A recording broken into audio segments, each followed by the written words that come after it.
Hello, Fear Minimalist. This is Ophelia of the fearminimalist.com. We are back with fresh videos helping women of color who struggle with complex trauma get the tools that they need to heal. Today I'm going to share my 6-step self-value journaling practice for women of color who are struggling with emotional trauma. For the best trauma recovery tips, tools, and strategies, be sure to subscribe by hitting the subscribe button and click that notification bell so that you will never miss a video when I upload new content every single Wednesday. Well, welcome to the Fear Minimalist community. If this is your first time here, a little bit about me. I am a trauma survivor, a professional counselor, and a certified clinical trauma specialist, helping women of color resolve the effects of trauma and build resilience. All right, so here is my 6-step self-value journaling process to help you to begin working through your complex trauma story to resolve sort of those day-to-day emotional struggles that you're having a hard time getting through. So the first thing you need to do is identify a painful experience. It could be what you call a small t trauma, but I would not select something that's highly disturbing, highly traumatic, potentially something that you have not worked on with a therapist yet. Just something that kind of bothers you. It could be one of those experiences where maybe somebody said something to you and it just really bothered you and you can't seem to let that go.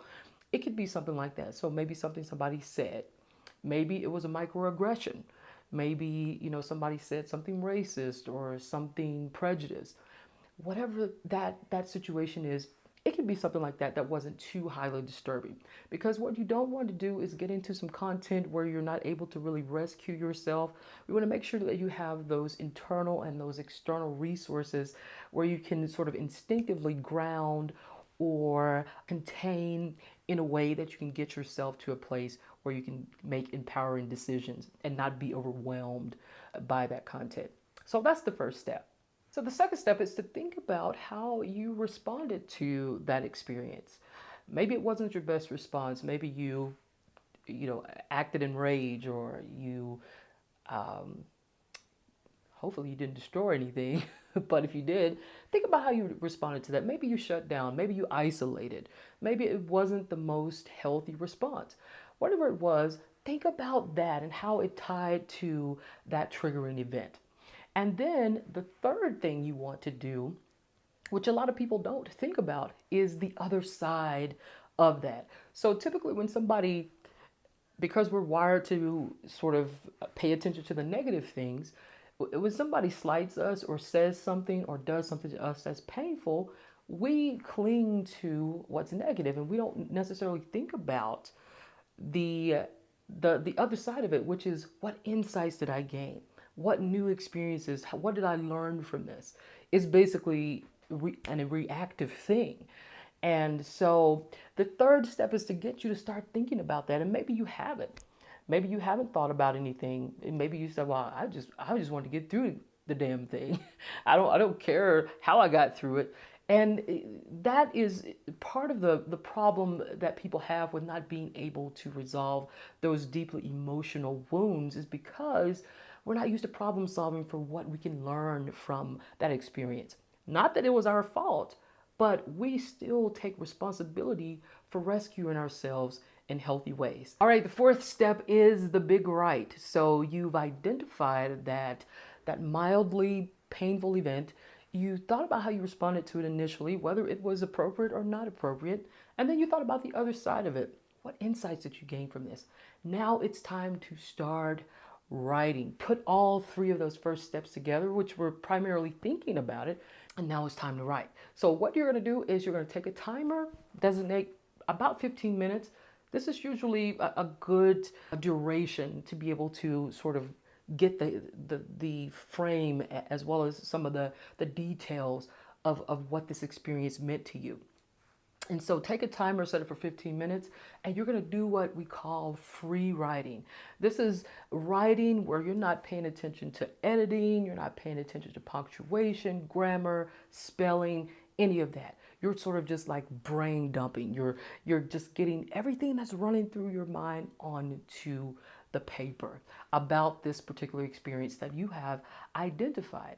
And so when the 15 minutes are up, then you can just allow yourself to stop, maybe take a couple of deep breaths, and allow yourself to absorb that story. And for now, you don't have to worry. Like I said, don't worry about editing or any of that kind of thing, because this is not what this part of it is about.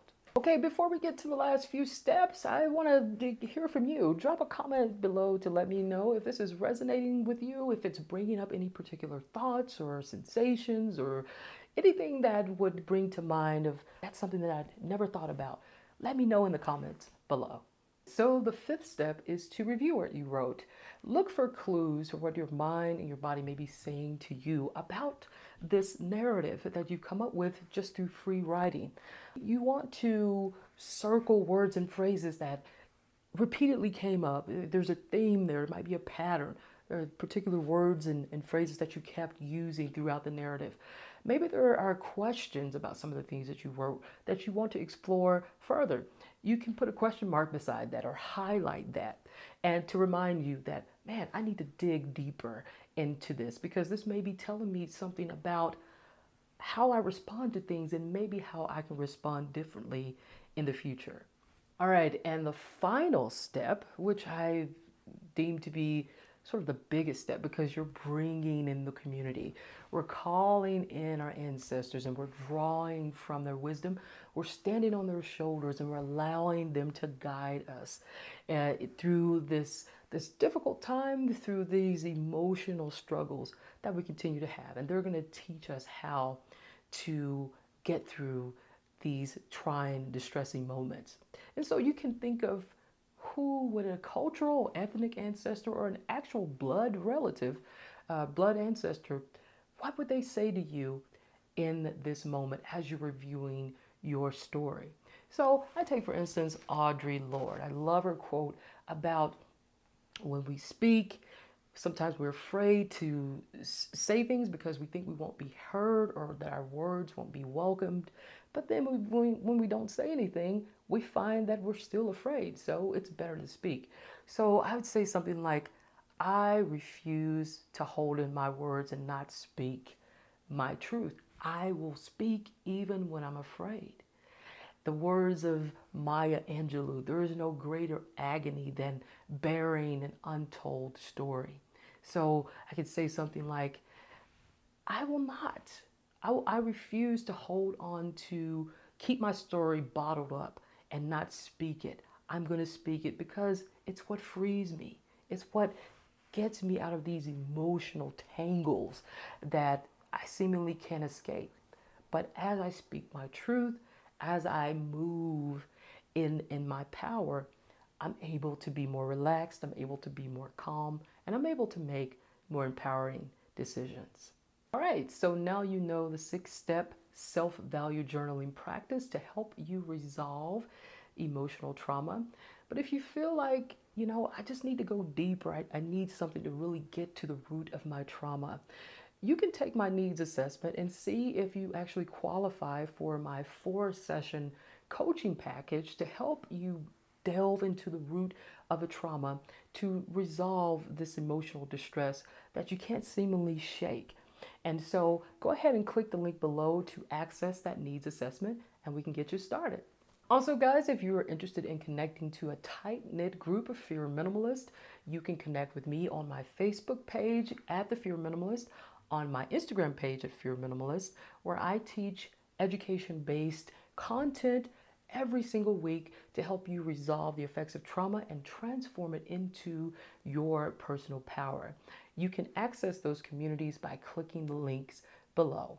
All right, everybody, that is all for today. If you liked this video, hit the like button below, share with your friends, and drop a comment to let me know what your biggest takeaway was, what you learned, what you think you might want to see in the future.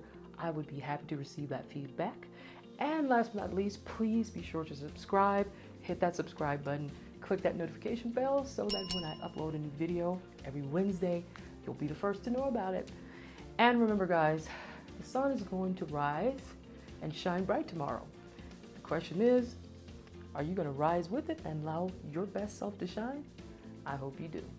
I'll see you next week. Bye.